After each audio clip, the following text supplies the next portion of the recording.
and screws up the secondary show. So, this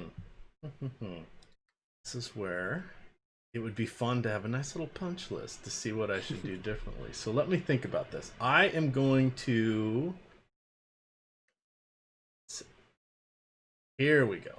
How about now? Now it says it's online. Let's see. Bring it up. For restream. Kick it over there. Get the us. old YouTube.com. Oh, there we are. Okay. We're good. We're here. We are. Finally. Goodness gracious. I had told Greg in Slack, I said, now I've got the tech down. I had 2 shows go flawlessly yesterday. We're all set. That's what happens when you get cocky.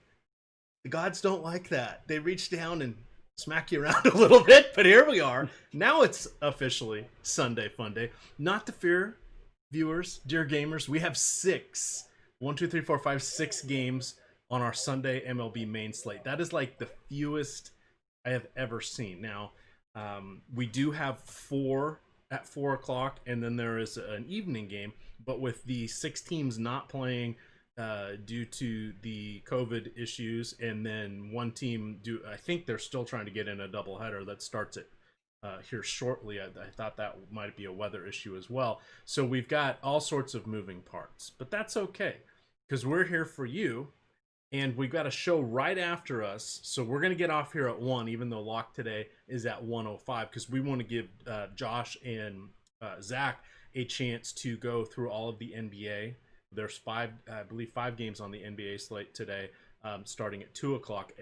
SuperDraft is starting later for their games today, so everybody can have a chance to get over there. So they are the sponsor of our show. There's 6 games today. SuperDraft is starting at 3:30 for NBA. They're going with 5 games. For MLB, they're starting at 2:05, and then they're taking the last 9 of the night. So we've got plenty of time to get over there. We have NASCAR today, going at 3 o'clock, I believe, is the time for that. And then we also have NHL. And I think NHL starts at 2. SuperDraft is going at 3. So as you get your other sites taken care of, head on over to SuperDraft, check them out, and you can jump on in and get onto their full slates, because they're doing this by design to encourage people to come on over and check this out. Yes, Chad is saying, any excuse for me to stop working 5 minutes early. Well, I've already set my NASCAR lineups, but I do have NHL, MLB, and of course NBA, and I'm playing Showdown, Tiers, Short Slates. I'm doing everything. I'm just playing on DraftKings today, but I'm going to circle back to SuperDraft because I do appreciate what they're doing there, giving us a chance to play multiple sites rather easily. So key thing at SuperDraft, they do have late swap. You got a promo code here, Awesemo10. That's Awesemo10 with your first deposit. If you put in $10, they'll match it. If you put in 100, they'll give you 20. So that's a pretty good deal. That comes in the form of Super Cash, which is their site currency, and it's available for immediate use into any contest. You just can't withdraw it. So that's a pretty good deal there. The difference with SuperDraft, they have multipliers. So they don't have salary caps. They have multipliers. So, for example, if we look at, it's easier to explain with NBA. So let's look at NBA here today. So Russell Westbrook has a multiplier of 1. So that means you take his fantasy points and multiply it by 1. So he gets what he gets. Wes Matthews has a multiplier of 1.95. So whatever Wes Matthews gets, you multiply it by 1.95. So if Matthews has a reasonably good game for him, gets 25 or 30 fantasy points, and Westbrook has a great game and gets 50, Matthews is still going to outscore him because he has a 1.95 multiplier. You want to think about that one. For example, TJ Warren, not only was he a god in every format, he had a multiplier on him yesterday. I believe our friend Rinpack had a nice day over there at SuperDraft. So just wanted to call them out. All right, as we're allowing people to gather in here, I see we got about our first 400 people, so thank you all for jumping in. Hit that like button if you have not already, and we're going to go through game by game here. The operative word of the day is, what the hell are we going to do with pitching? That's a lot of words, but it's the sentiment. I like both these pitchers in the first game. So we've got Yonny Chirinos, 8,600 on DK, and I'm playing on the 2-pitcher side DK, so I gotta deal with 2 pitchers.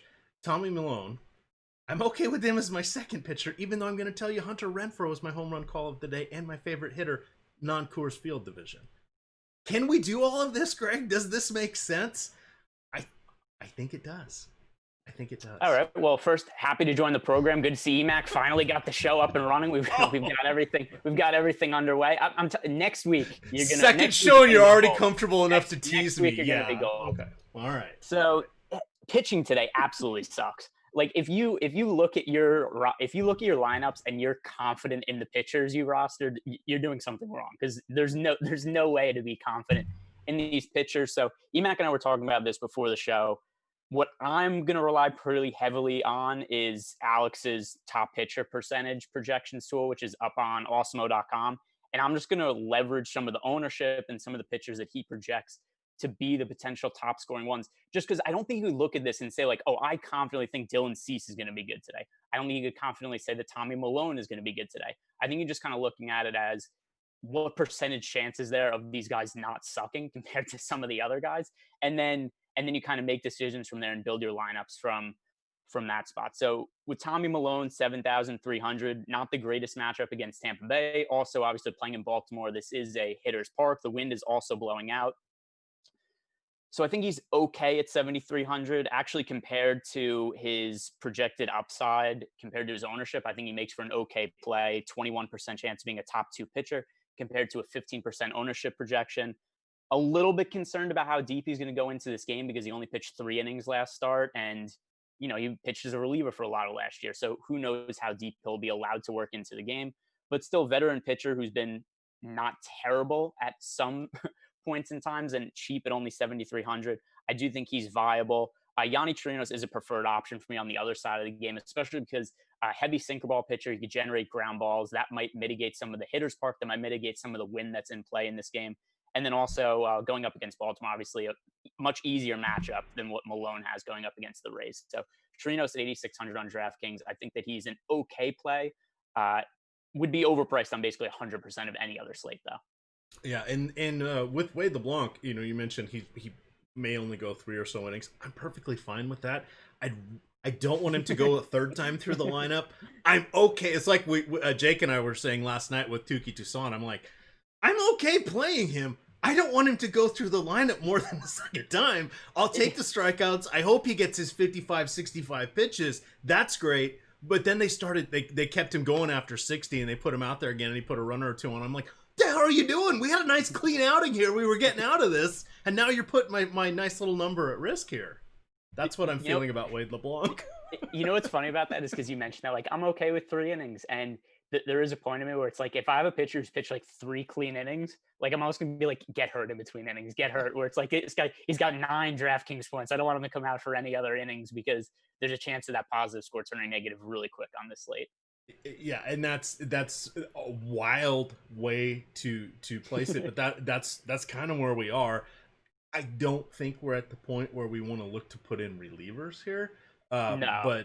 But that's we're at the point of, okay, it's all right. Any pitchers in play today, one time through the order, I'm good, and then let's go from there.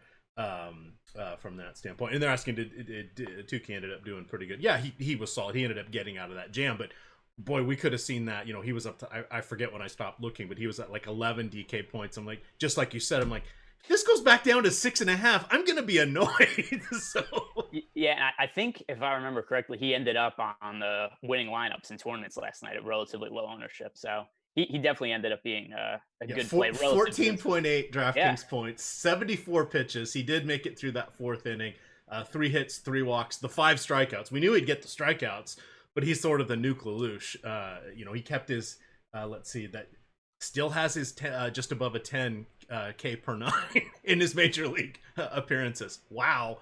Still has a 4.5 walk rate, though, in those same appearances. Yikes. What do you want to do here? Talk about a little bit of leverage maybe against Chirinos. Is there anybody worthwhile from Baltimore that just sort of catches your eye? I mean, I guess it's Santander and then Ruiz and Renato Nunez, I suppose. This is more about a high leverage play against a very popular pitcher. Do you want to go that route at all? Yeah, I mean, like, just because it's a 6-game slate, I think that there is reason to make at least a small percentage of stacks of all the teams. But the Orioles are one of my least favorite stacks, and this is why. They're really cheap, and if we had like a Garrett Cole on the slate, or we had Jacob deGrom, or some expensive pitchers that was like, this is a guy who's just a stud that we could lock in for 20 plus DK points, then I'd be like, okay, it makes sense to roster the Orioles. The issue is that they're cheap. We can't really expect that much production from, and they just put me on a roster construction I don't really want. So if you roster them, it's just like, all right, now I just have all this money left over to roster pitchers I don't like. Yeah. So for that reason, like, sure, Santander at 4,000, Ruiz at 3,300. I think that he's the best one-off play in the lineup. Chance Cisco, I guess, at 3,400, just if you want a cheap catcher that you need a roster. But in general, the Orioles are one of the teams that I have the least amount of interest in for the slate.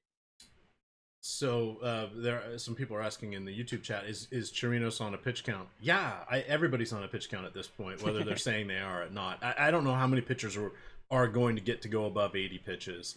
We may see that another time or two through the rotation, but it's been a grab bag of who has been able to go that far. We've seen the stud pitchers get pulled at 70 or 80 pitches. Again, they're only going to make 12 starts this year. Why push them? Why hurt them? Why risk anything? And then you've got the randos, the Kyle Hendricks, and some of those other guys that have been like, wait, where's this come from? Here's a guy that, you know, always has good rates, but he never goes past the fifth inning, or really he gets 6 innings max, and he has a complete game already. So non-rain shortened complete game. Well, you know, I don't know anymore. So my thought is, who can get through the batting order twice with some strikeout upside? That's all I'm looking for. For these guys to go, you have to go 5 innings to qualify for the win. FanDuel, it's even crazier. You got to go 6 and only give up 3 runs for a quality start. I think that's almost off the board for most pitchers too. So you get random stuff like Chatwood yesterday becoming just this great play because he rose above literally everybody else because so many other people weren't even qualifying for the win. But plus he actually pitched well, which I mean that's totally ridiculous because he's made so few decent starts over the last few years. So I mean that was even more random than him going like way deep into the game, was him not getting pulled in like the second inning, which we saw more often than not over the last couple of years. Yeah, or UC Kikuchi. Wow, yeah, not only not giving up a home run or two, but all the strikeouts, and I don't think he ended up giving up any runs at all. And people are like, oh, he's such an elite pitcher. He had 36 home runs allowed last year. That was like the 6th most in the league. The other 5 above him pitched between 30 and 50 less innings than he did. So I was fully good going with Oakland last night. I'm great going with them again today. You know, it's baseball. Weirdness is going to happen. Every pitcher's going to have 10 starts where they, on a full season, where they just got it. They're feeling it. Everything's working. They're going to have 10 where it's like, oh boy, this is not happening for me. And it's the other 10 that make a difference. And, you know, that's where you get the guys who are, quote, aces, can take their crappy 10 and survive. And then you get the mediocre guys to bad guys. You know, their good stuff doesn't come around very often, and it's so fleeting that over the course of a season they just get crushed. And then they have these 1 or 2 amazing moments where a Wade Miley or somebody just says, whoa, how did he get 10 strikeouts? Well, it just happened. Stick around. He will not do well the next time. Our next game here, a couple of dicey pitchers once again. So we've got David Peterson going against Atlanta. Peterson did go 78 pitches in his debut. That lasted him 5 2/3. He was going against Boston in Boston.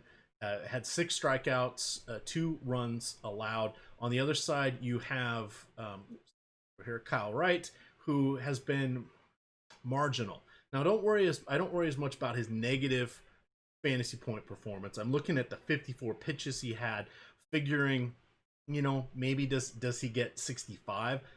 He did have 3 strikeouts. He lasted 2 2/3. He's 6,200. I mean, you know, do you take him over Wade LeBlanc if you're only playing a handful of lineups just for that extra savings to get yet another Coors bat in your lineup? What do you want to do with this dicey duo? Which is what I'm going to say about the next 5 games too.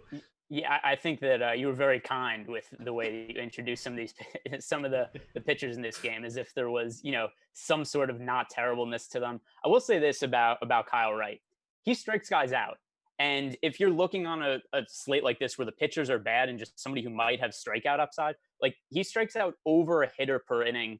And he was a decently regarded prospect coming into the year, one of the top prospects in the Braves organization. Not like somebody you look at just be like a can't miss prospect, but former first round pick, as was Peterson. Both these guys are 24 years old. They're young.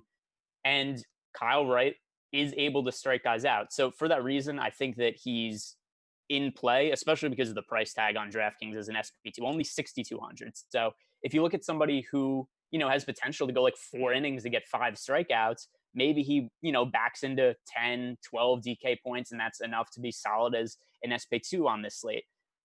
In terms of leverage versus what his projected ownership is, it's pretty similar. Projected for about 20% ownership, 20% chance to be a top 2 pitcher on DraftKings.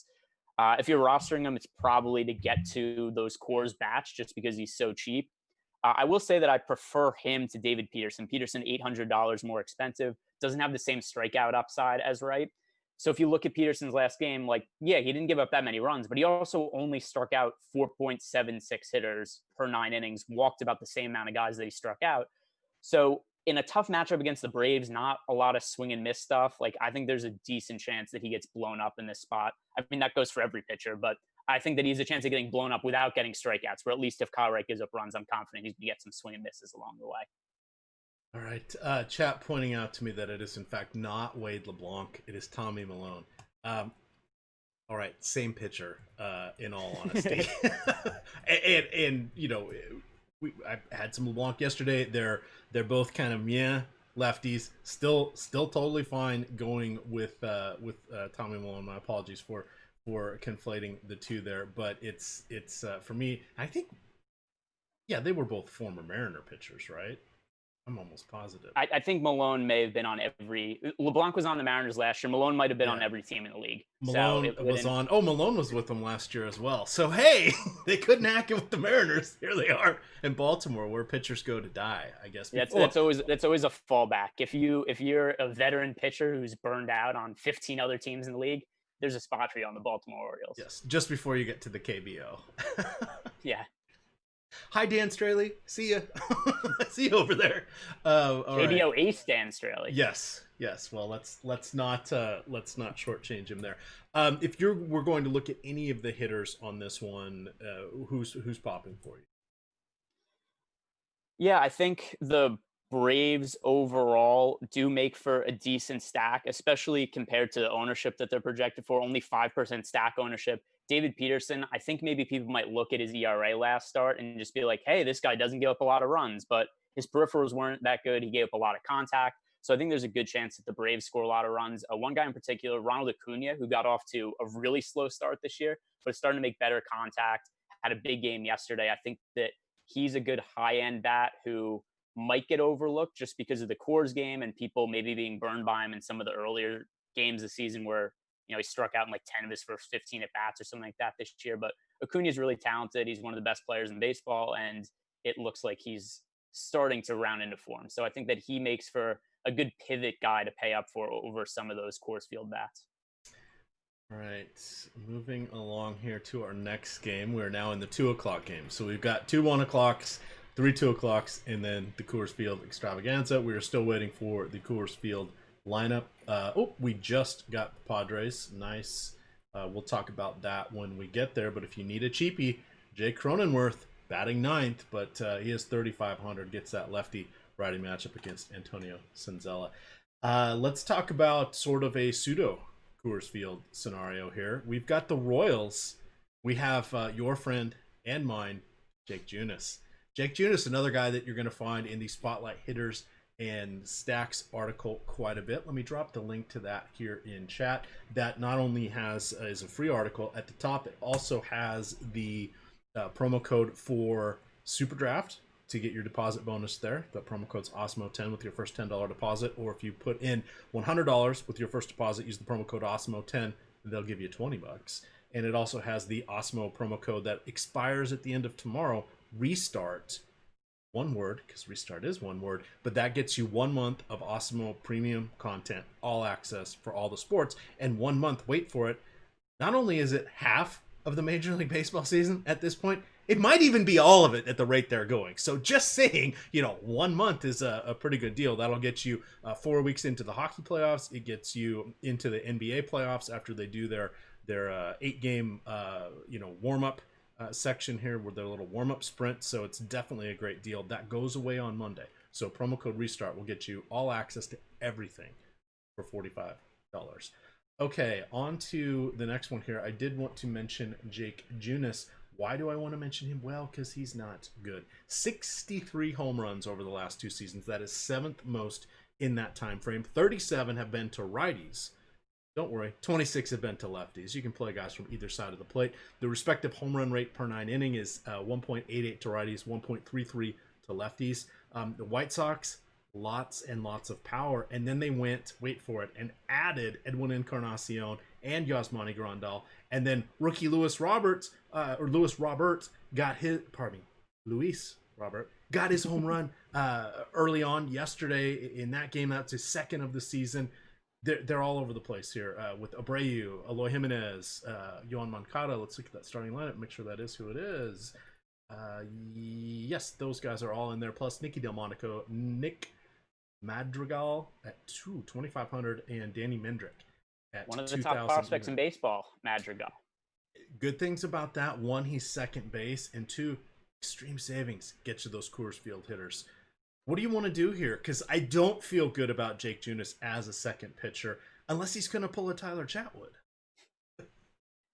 So the other thing, too, is if you look at projected ownership, Jake Junis on DraftKings projected to be the highest owned pitcher today.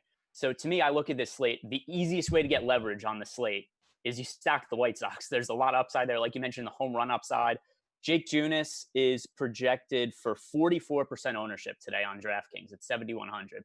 Now, I'll say this. I'm not like totally fading Junis, but I'm going to be way under the field on him. I'm probably going to be like 15 to 20% ownership just because, there's a lot of bad pitchers and he's cheap and he has pitched okay at times in the past. The downside is immense, but I don't want my entire slate either to be tied up on Jake Junis is 50% owned. I have 0% ownership to him. He scores 12 fantasy points and ends up being on the optimal lineup. So I'm not going to have 0 Junis. I'm going to be less than half the field though. But that is way outrageous ownership for a pitcher who's not that good that gives up that many home runs. Yeah, that's shaky. Oh, and he's coming off. He missed the last part of the secondary spring training because he was on the COVID list. So we'll see where he is, but health wise. But that's a little rough. On the other side, you have Dylan Cease. At least he's not Dylan Covey. I think that's probably the best thing we can say about him. Got whacked by Cleveland. Gave up 2 home runs, lasted 2 1/3 innings. Has a 15 ERA right now. Let's set that aside. However, still taking on the Royals, who have had some moments already this year. They have a 4.8 implied run total. We have 80 degrees here, light breeze coming in 8 to 10 miles an hour from left field. Kind of a slight cross breeze there. So adequate, hitting conditions. It's not the worst, not the best. But Dylan Cease, 8,400. Anything can happen. If we look at this Kansas City lineup, I mean, they've demoted Adelberto Mondesi again. Now he's batting 7th. What happened? He was like a league leader in steals last year, or among them all season. I don't know what's going on. Reclamation projects, Frenchie Cordero and Mikael Franco are batting 4th and 5th. Those guys have tremendous strikeout upside. What do you want to do with Dylan Cease? Again, nobody feels good today. How, is he like, you know what? I see some strikeouts. Brett Phillips and Cam Gallagher don't scare me. Let's go 30% Dylan Cease. Let it ride, What do we do? So one thing interesting about Cease is he's actually the 2nd highest projected pitcher on DraftKings in terms of ownership. He's projected for 43%. He's going to be the highest owned pitcher on FanDuel because he's almost min price on FanDuel. So if you look at that, it makes sense he's going to be really popular. I'm sure that the common lineup build on FanDuel is going to be Dylan Cease with the Coors bats. That's what I think like 40% of the field is going to do on this slate. So if you look at Cease, I understand why you'd want to get exposure to him. For one, he's one of the top pitching prospects in baseball. He had good results in the minor leagues. The issue is that it is not translated at all to the major league level. He still has really good stuff. He has strikeout potential, but he has just gotten lit up almost every single time he's gone to the mound in the MLB. So I do think he's going to figure it out eventually. I think there's so much talent in the arm that he's going to be a quality pitcher at some point. And I don't mind taking the chance on him against the Royals because it's not a good offense. Something has to give out. It's bad pitcher against bad offense. And I do think that Cease is the most talented pitcher on this slate. The issue is just the ownership at 43%. So there's upside there. I'm probably just going to align myself with the field on him because I think there's a chance that he pitches really well. I think he's the most upside of any pitcher on the slate. I also think there's downside there because he's so far proven to be not good at the major league level. But I believe in the talent. I believe in the upside enough to get exposure to him. And especially on FanDuel, where he's so cheap, I kind of think you have to get exposure to him. It's just impossible to ignore somebody with strikeout upside with good stuff at 5,800 price tag. All right. Let's see. I see someone asking in chat saying, what do we do to get the starting lineups out or the players not in starting lineup out of Fantasy Cruncher? Generally, if you refresh your browser, there's a lot of information going back and forth. So they do a lot of local caching there to keep from having to have constant contact with the mothership, shall we say. And sometimes you can get remnants of things that have updated but are not coming through. Sometimes you have to, if you haven't restarted your computer for a couple days, that's a partial issue, just because it's got all this extra fragmented memory in there, and these are caveman terms, but you get the gist of it. That's usually the issue. Here's a simple solution also. If you have because most of the stuff you just said goes over my head. I don't even know what a lot of that. I don't know what a lot of that means. So the layman's solution to a guy who just looks at his computer like I do is a lot of times a new lineup will come out and you'll see a notification pops up that says refresh now. You click yes, and then make sure all the players are selected, because if a new player gets entered into the lineup, like Greg Garcia was not expected to be in the lineup, and now he's batting fifth for San Diego against Antonio Senzatella. Make sure his name is selected and that all the players starting are in there so they're in your player pool, and then voila. Yep, and then the other one, you can also sort quickly by batting order and usually uncheck the guys that aren't in there. I had to do that yesterday because I was having some issues. Rio Ruiz scratched for Baltimore. Ooh, all right. So no longer the one bat that stands out from the Baltimore Orioles. Yes. But here's something of significance there.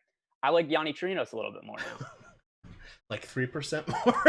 I mean, it's all relative, but I mean, I'm gonna go in and I'm gonna be like, I'm gonna up my max exposure to percentage to him a little bit, because before I capped him, it's like I don't want more than 19% of Yanni Chirinos, and now it's like, you know what, I'm willing to go up to like 24% of Yanni Chirinos, because one of the only quality left-handed bats for the Orioles is no longer playing.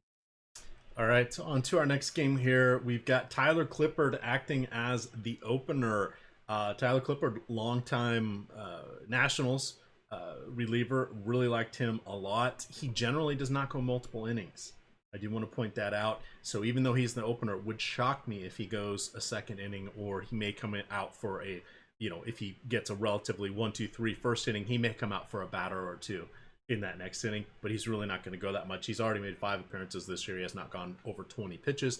That feels about right. He has allowed 1 run. That was in his last outing against Cleveland, and he's averaging just shy of a strikeout per inning. So just be careful there. You've got David Meltzer coming in as the probable long reliever, or the bulk guy. He threw 50 pitches in his last outing. He is 6,500. So that's we're paying pitch per dollar. He's there. He's going against Cleveland, not the easiest lineup, probably one of the better ones to take advantage of. But if somehow Clippard can take care of the first 3 or 4 batters, and then Meltzer starting out with the back half of that lineup, that helps him a little bit as well. But again, and having Clippard in front of him, as long as Clippard gets an inning, that gives Meltzer a tiny bit of a chance to be the pitcher of record in the 5th inning. Who knows what's going to be happening with the score, though, because on the other side you have Aaron Civale, who's pretty much the most expensive pitcher out there today. He did go 100 pitches in his last outing against the White Sox, but he's got to go against Minnesota, which just is loaded with power. And then, this year they added Josh Donaldson, who is not in the lineup today, but they still have a pretty solid one with Kepler, Polanco, Cruz, Rosario, Garver, Arias, Sano, Marwin Gonzalez, and Byron Buxton. So that's kind of a never-ending lineup there. So what do you want to do with this pair of pitchers? All right, so I'm going to talk about Civale first because I think he's one of the better pitching options on this slate, particularly for GPPs. He's projected for 5% ownership. And if we just look at how bad the pitchers are on this slate, even though it's a really tough matchup for Civale, I mean, he had a 2.34 ERA last year, a 3.4 FIP. His first start this year, he struck out 9 guys in 6 innings. So it is a really tough matchup against the Twins, but I think there's a little bit of talent with Civale. And if we look at the projections, I mean, 20% chance of being a top 2 pitcher on DraftKings projected by Alex compared to 5% projected ownership. Like, that's somebody I want to have exposure to in tournaments. I get that it's a tough matchup. I get that he's overpriced, but there's concerns about all these pitchers. So, I mean, give me the guy who I think is marginal upside and is not going to have any ownership. Yeah. Back to is there a 5% chance or more that he's the top scoring pitcher on the slate? As you mentioned, it's all relative here. So, yikes. We mentioned at the top of the show, this isn't going to feel good today. Not only you're not going to like your second pitcher, you're not going to like your first pitcher. No. I mean, how many times do you look at the pitching? So just be like, oh, 9,600 Adam Civale. Yes, please. Like that. Yeah. That's almost never going to happen. But it's all relative to the options on the slate. Short slate. All the pitchers suck, and Adam Civale. Well, I think Adam Civale actually might not suck. I think he's okay. He's just in a really terrible matchup. Yeah. But it does at least help him a little bit. Josh Donaldson, calf injury. He's had calf injuries for the last 3 years, so that's definitely a concern. And with him not in the lineup, that helps Civale out a little bit.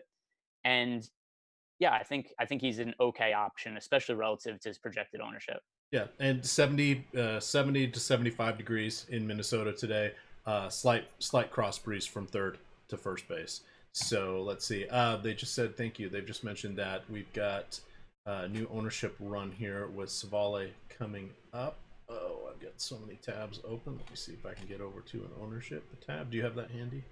Yeah, I'm just refreshing it on my iPad that I'm using as a second screen. Civale 4.8 it's showing now, so that's not that much different from 5% to 4.8%. So I basically feel the same way. It's just on a slate where the pitchers are so bad, Civale's overpriced, and that's just going to put you on a. I'm sorry, Cease. Dylan Cease went up. Sorry, Cease is now 30.5%. Oh, he was 40% before. Okay. So on Civale, at only 4.8% ownership. The other thing too with Civale is at 9,600, it's just going to put you on such a different roster build than everybody else. Because with the pitching options not being good on this slate, I think what so many people are going to do, they're just going to be like, hey, I don't like these pitchers. I'm just going to go with 2 cheap pitchers, hope they don't suck, and then I'm going to stack the Coors game and hope that scores a bunch of runs. If you roster Civale at 9,600, maybe there's a situation where the cheap pitchers are just terrible, which is very viable looking at the slate. Civale scores, over 10 DK points, and that puts you on cheaper hitters who maybe aren't the Coors hitters. And you just have a totally different contrarian lineup construction than everybody else building lineups on the slate. So to me, that's another reason to like Civale at 9,600 is just that at only 4% ownership, you're going to be playing completely different players than everybody else, not just in terms of pitchers, but it'll put you on different hitters. All right. Reminder, we have 30 minutes until first pitch. We're going to drop off here a tick before 1 o'clock because we want to make sure we clear our airwaves here so we can get Josh and Zach on for the NBA show. NBA is going off at 2 o'clock today. We are just absolutely loaded with sports. You've got NASCAR at 3 o'clock. Let me call up my master sheet here. You've got obviously baseball at 1:05. Over on SuperDraft, they are starting after everybody else's main slates for all of the sports, with the exception of NASCAR, which they'll start at the same time. So you have a chance to get on over there and have some fun. NBA starts at 2, NHL starts at 2, and then NASCAR starts at 3:15. So we've got we're going to be hopping here. We've got 2 1 o'clock games, 3 2 o'clock games, and then the Coors Field. We're just waiting on the Rockies lineup here, and then we've got a 4-game afternoon slate as well that goes off in the 4 o'clock hour. So we've got lots of sports, lots of good stuff here behind the paywall at Awesemo. One more day left on that promo code RESTART, which gets you full access to everything that Awesemo offers for $45. That's promo code RESTART. That is going to expire shortly. Did you want to mention anything there on the Minnesota side for pitching? Smeltzer, Like, I don't think we can really go to Clippard. If Clippard was 4,000, I'd start to think about it for one inning. Fingers crossed he gets 2 strikeouts and no hits allowed. But yeah, I'm not paying 6,500 for 1 inning and 1 strikeout.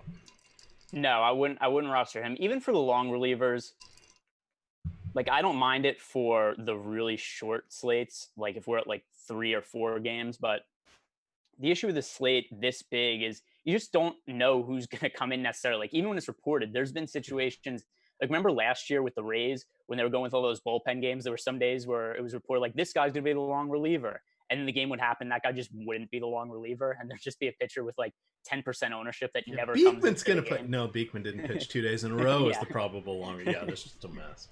So to me, it's just so hard to predict who the long relievers are going to be. And then on top of that, it's kind of a crapshoot of how long they're going to go into games, plus how long they're going to be allowed to, pitch, how many pitches are going to be allowed to go. So just too many variables there that leads me to usually not go that way with lineup builds. All right. And for those asking, yes, Ruiz is out. Be careful when following the probable starters or indicated starters on DraftKings and FanDuel. They are usually right, but they will whiff from time to time. They have a lot of other things going on behind the scenes, so just be careful with that. I've run into that the hard way. On sports I don't know as much, like soccer, in particular soccer, but just be careful. But Ruiz is out. Yeah, Ruiz is out, and the new Orioles lineup, I was just looking at it. It does not look great. It is a slight bump for Yanni Chirinos. Yeah, when Pedro Severino is now batting cleanup, Pat Violica, hey, he's still in the league, not with the Rockies anymore. Andrew Velasquez, yeah, I don't really know anything about him. And Cedric Mullins, he kind of had a moment at the end, September call-up 2 seasons ago, I think. I don't know, because we went 10 months without baseball. It feels like 5 years ago. It could have been last season. Maybe it was 2 seasons ago. But he's batting 9th, so nothing terrifying in that lineup. Continuing on here, one more game with the probable opener. We've got Steven Brault, who sounds like he is going to be opening for Chad Kuhl. In his first appearance, Brault, who has been a starter in the past, went 37 innings, so I figure he's probably a couple inning starter. Then you have Chad Kuhl coming in. Kuhl, in his other appearance 5 days ago, went 55 pitches. That came in relief as well. They're going against the Cubbies. The Cubbies don't have Chris Bryant. We know that now, well in front of lineup. Didn't know that yesterday. Yeah, that was one of the latest late scratches we've seen. That news broke about 3 minutes before lineup lock. I got him out of my classic lineups, but not my tiers lineups. There were tiers shed by me yesterday. What do you want to do with the Pittsburgh side here? And then we've got John Lester, who is in the Aaron Civale category of he could be the best pitcher out there today. Yeah, I'm not really a John Lester fan, except you look at the other options on the slate, and it's like, hey, guess what? I'm a John Lester fan now relative to some of the other guys. So in terms of the Pittsburgh side of the game, like I think across like 150 lineups, I put them at 1% stack just for leverage, just because I don't think anybody's going to play them, and a lot of people will be on John Lester. But it's not really a good spot for them. Their offense isn't all that good. There's way better offenses to stack on this slate. So leverage, sure, but overall not really a team I'm interested in. For the Cubs side of the game, I think that we can stack them, but still they actually come in relatively popular. It's 11% projected ownership as a stack, only 6% chance of being the top stack on DraftKings. So relative to the field, I don't like them that much. I think there's better spots to go. The pitchers are really where we need to talk about, because John Lester, like I said, I kind of like him relative to some of the other options on the slate. Lester, one concern, velocity has gone down a decent amount over the last couple of years, and actually only had 89 mile per hour average fastball to start the season in his first outing. And he was a guy who just a few years ago was throwing 93 with his average fastball velocity. So that gives me concern about what his strikeout upside is going to be. But I'm still willing to have a decent amount of exposure to him, just because he's not nearly as bad as a lot of the other options on the slate. So I'm okay with paying up for him. I think I have him in around 30% of my lineups right now. All right, I'm just looking to see. Wilson Contreras last year allowed the 18th most stolen bases. At various points in his career, Lester has completely whiffed. at being able to hold runners. That seems to not be as big of an issue as it was a couple seasons ago, but just wanted to point that out. I mean, he's no Wilson Ramos, who has allowed 94. God, is that right? 94 stolen bases in his last 113 games started. That'll do it to you when you pitch for the Mets, and institutionally they don't hold runners on for the last several years. And they have some individual pitchers like, Syndergaard has allowed 42 steals in his last 32 starts. Yeah, Syndergaard is just like, I'm going to strike out everybody, and then it doesn't matter who gets on base, until last year when he started to not strike out as many people and guys got on base against him, and then it was just walks turned into doubles. Let me just see how last year. Try to do the filter here on the fly out of curiosity. 10 stolen bases last year in 31 starts. Now I'm curious, was it 17 and 18? 33 stolen bases across 64 starts. So that was not horrible in that 2-year stretch. But he was someone that, especially when you had a Billy Hamilton type guy. Yeah, for sure. That was which kind the of the Pirates don't have that guy on the roster. He's now with the Arizona Cardinals. His name's Starling. Let's go back here. How do you feel about Lester? 3.9 implied run total. I'm not as worried about the power options here. No Bell in the lineup. You've got Moran in the lefty-lefty matchup batting cleanup.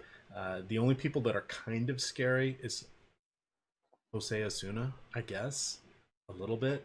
It's something else with Lester, and this is something that I don't even know what to make of, but he's outperformed his peripherals so many years in his career. It's almost like, remember like playing the old Tiger Woods games where it was like, oh, this guy's a +10 luck rating because he's wearing this hat. Like, I feel like John Lester has a lucky glove. It gives him an increased luck rating every time he pitches, because there's no pitcher who gets hit harder than John Lester that has balls go right to fielders more consistently than him. And he's been a veteran in the league for so long. He's outperformed his peripherals for so many years that at a certain point you just go like, okay, there's something he does pitching that's allowing him to have like ERAs better than what his FIPS are. So I just kind of accepted this point, but that's so annoying. The amount of times that I've stacked against John Lester in the past, it just hasn't worked out because he just continually gets lucky. All right, I'm calling it up here. Come on, filters. This is over the last 2 seasons for the batters in today's lineup. They have a projected isolated power, or they have an actual isolated power of 1.3 or 1.130. The best is Jose Osuna at 1.77. I really don't want to count Stallings with his 211 in 60 at bats. But Moran, who is batting cleanup, has a point or a 100 isolated power. Newman has a 093. Frazier 015. Pardon me, my dyslexia is hard today. His 105 on that, but it's watch Lester trip over the first baseline after the second inning and hurt himself after he strikes out the first 3 guys. Great, yeah, that's my thoughts on Lester. This is a horrible lineup going against him. There's your rousing endorsement. I think, I mean, my 2 favorite pitchers on this slate are John Lester and Adam Civale. For the ownership, I think Civale's slightly preferred for me just for the leverage. But if that wasn't a consideration, if you're just looking at a cash game as which pitcher do I want to pay out for if I can only choose one, in that situation, it would be Lester for me. He's the pitcher that I view as being the safest just because of his track record of being at least a decent MLB pitcher for a very long time now. And the Pirates just having an absolute dog shit lineup today. Are we ready for the final game here? And we've got 15 minutes to go, but we've got, that was the Oakland lineup that's confirmed. We have one of the 2 lineups confirmed here for Coors Field. We have Zach Davies, Antonio Senzatella. Let me set the stage here. It's going to be 90 degrees. I usually don't write up the Coors Field games in the Spotlight Hitters and Stacks article. I try to have some teaching moments, do some other stuff, but there were 6 games today, and it was our first Coors slate in 10 months, so I did for the last 3 days. But here's what we've got here. Basically a 12 implied run total. 13, is it up to 13 now? Doing some math. Yeah, it's a 13 implied run total. Keep in mind, now we have DHs. So that's giving it about another 0.5, 0.7 probably there in Coors Field. That's still a monster total. It's very, very warm. and these are not great pitchers. They do have some ground ball tendencies.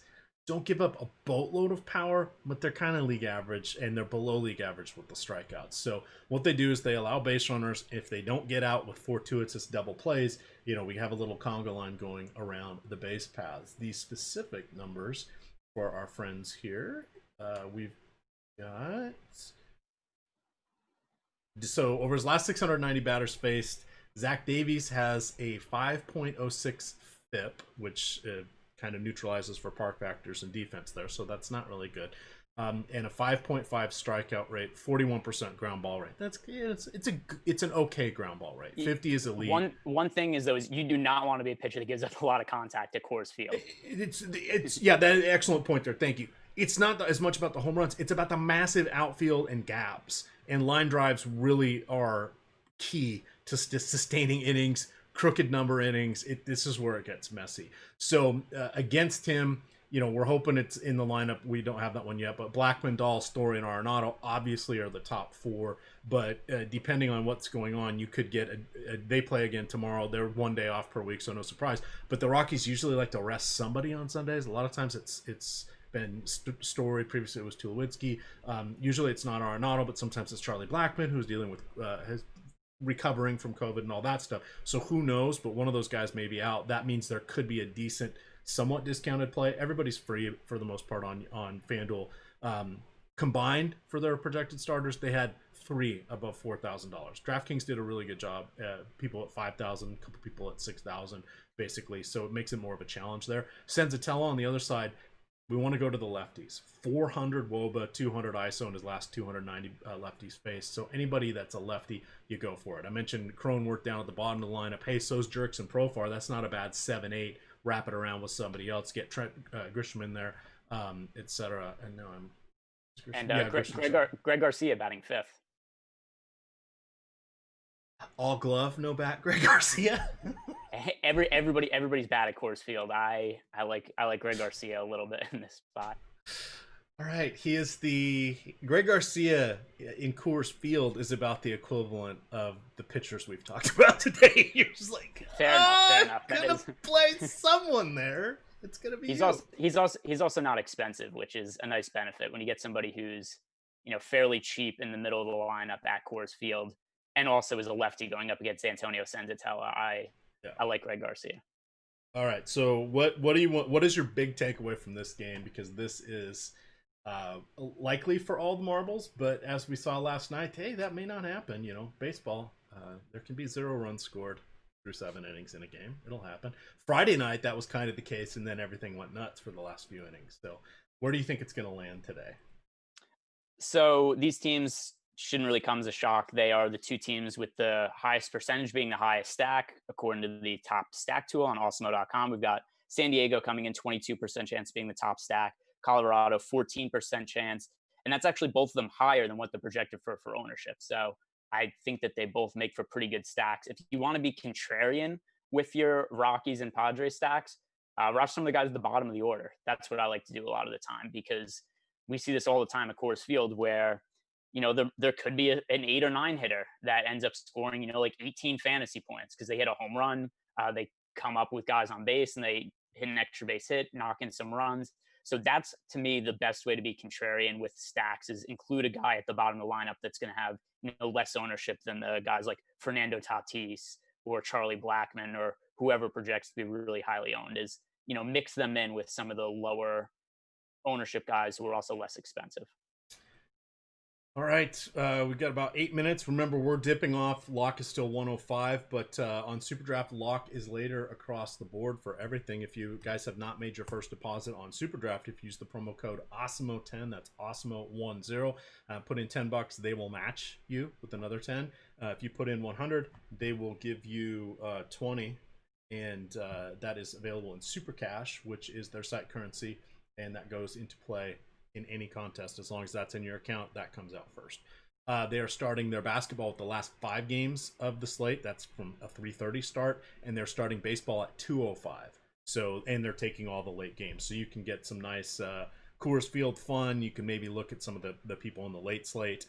They do have there's no positions. There's two pitchers and then hitters six hitters. So and they have late swaps, so you can pick people from the late game and easily get somebody in that's starting, and not have to worry about it like you do on some of the other sites. So I'll call that out there.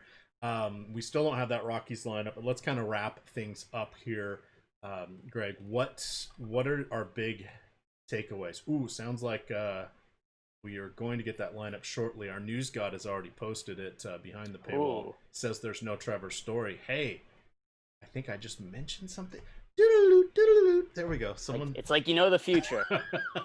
All right, so I'm gonna do one final look at the ownership and then some of the projections and just see if anything has changed.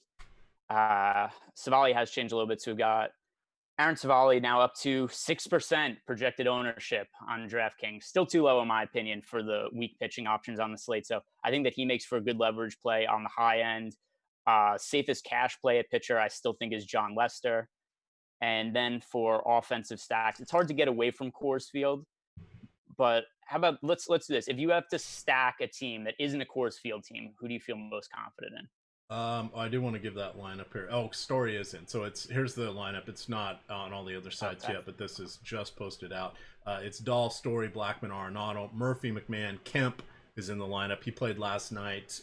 Like him better against lefties, but hey, we'll take it. Owings, and Walters. So there you go. We're gonna have everybody in there, and then check out Owings and Kemp and Walters. They may be your cheapies depending on your side of choice. My non-Coors Field stack is still going to be the Tampa Bay. They used to be called the Devil Rays. Let's go with Hunter Renfroe for all the marbles. Okay, I don't mind that. I'm going to go with the White Sox just because Jake Junis is expected to be really popular today, and the amount of home runs that he gives up and the potential for him to get blown up, not just because he's not been great in the past, but there's also such an unknown with him in terms of him coming off the COVID test. We don't know how stretched out he's going to be. We don't know what he's going to look like. So just because the White Sox have that kind of power upside, I think that's my favorite leverage stack on the slate. I mean, we could obviously mention Rockies, Padres, both good to stack, but they're also obvious plays. So if I have to go off the board, it would be the White Sox. All right. Well, you know what? With that, we're kind of doing our wind down and wrapping things up. We do have, of course, all of our good stuff behind the paywall. That's promo code RESTART. That will get you half off your first month of Awesemo premium content. Remember, we're wall-to-wall sports. So 4 weeks of that, you're going to get like triple your money's worth. So this is like we're almost paying you to go get that subscription. It's that good of a deal. But you'll want to check that out. You can follow Greg over there on Twitter at Ehrenberg DFS. I am at Emac DFS, and it is Awesemo_COM. Reminder, coming up right here on this channel is going to be the NBA show in just a few minutes. That will be with Josh and Zach. Definitely check that out. One last final thought from you, Greg, before you push submit on your lineups. So just going through, looking at the chat and some questions real quick, just to clarify, Trevor Story is going to be in the lineup. He is not out. That was sorry, we got a little ahead of ourselves. No big deal there. We were trying to jump the gun and trying to figure out what the lineup was going to be. In terms of lineups here, somebody's asking Lester or Yanni Chirinos. I prefer Lester. I saw somebody else asked to rank Lester, Civale, and Chirinos. I like them in that order: Lester, Civale, then Chirinos, just in terms of projected output, and then if I was leveraging in terms of ownership for GPP, I think Civale is the best play of those three. All right, that will do it for us. I want to say thank you gamers, thank you SuperDraft, and tune in to the NBA show coming up next.